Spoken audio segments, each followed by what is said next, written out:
Mga ka-sports sa basketball, madalas nating marinig ang kasabihang height is might. At kapag usapang higante sa hardwood, iilan lang ang kayang tumapat sa taas ng player ng ating pag-uusapan ngayon. Sa kasalukuyan, isa na po siya sa pinakamatangkad na aktibong player sa buong mundo. Dahil sa kanyang pambihirang tangkad, agad siyang napansin sa bawat laban ng Egypt. Pero sapat nga ba ang sobrang taas upang maging dominante sa modernong basketball? Alamin natin ang kwento ni Jamad Abuel-Rich. Kung trip mo po ang ganitong content, paiwan ng follow at pa-subscribe na din. Tara po, simulan na natin. Kung pamilyar kayo sa mga higante ng NBA, gaya nina George Morrison at Manotti Ball, halos kapantay rin ang kanilang tangkad ang sentro ng Egypt na si Hamad Abuel-Rich. Nakakatayo siya sa humigit kumulang 7'9", dahilan upang maging isa siya sa pinakamataas na aktibong basketball player sa kasalukuyan. Sa domestic league ng Egypt, kilala siya bilang isang traditional center na umaasa sa kanyang laki upang kontrolin ang ilalim ng basket. Nakakasama rin niya sa liga ang ilan pang kilalang manlalaro, kabilang ang teammate ni Karl Tamayo na si Asim Maray. Kapag nasa loob ng pintura si Hamad, kitang-kita po ang kanyang kalamangan. Napakahirap niyang lampasan dahil po sa kanyang haba at tangkad. Sa depensa,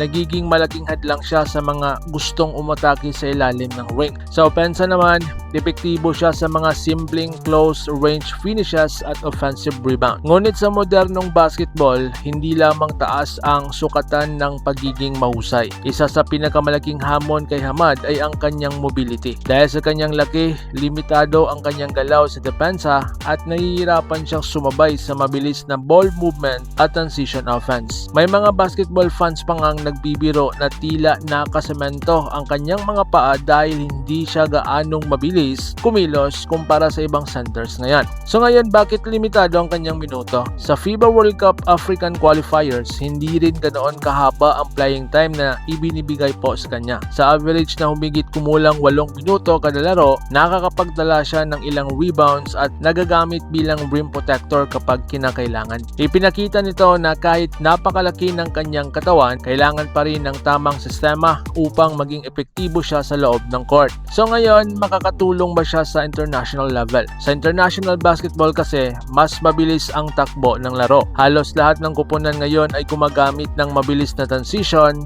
spacing at pick and roll defense at pick and roll offense. Kaya malaking hamon para sa mga traditional giant centers ang makakasabay sa modernong estilo ng laro. Kung may player na maaari niyang gawing inspirasyon, isa rito si Boban Marjanovic. Bagamat hindi rin pinakabilis si Boban, nagawa niyang maging epektibo dahil sa tamang positioning, mahusay na footwork at mataas na basketball IQ. Kung mas mapapaganda pa ni Hamad ang kanyang galaw sa loob ng court, maaari pa siyang maging mas malaking sandata ng Egypt sa mga susunod na torneo. Sa huli mga sports, ipinakita ni Hamad Abuel-Rich na hindi po sapat ang sobrang tangkad lang upang maging dominante sa modernong basketball. Oo, malaking kalamangan ang kanyang 7'9" na taas. Ngunit sa panahon ngayon, mahalaga rin ang bilis, mobility, conditioning at tamang basketball IQ. Gayunpaman, nananatili siyang isa sa pinakakakaibang manlalaro sa buong mundo at siguradong magiging sentro pa rin ang atensyon sa tuwing papasok siya sa court. Sa tingin po ninyo, kaya ba niya magkaroon ng superstar na halos 8 talampakan ang taas sa modernong basketball? I-comment ang iyong opinion sa baba at kung gusto nyo pa ng mga ganitong basketball stories at international basketball updates, huwag kalimutang i-like, i-share at i-subscribe ang ating munting channel. Maraming salamat po sa inyong panunood. Ingat po kayo.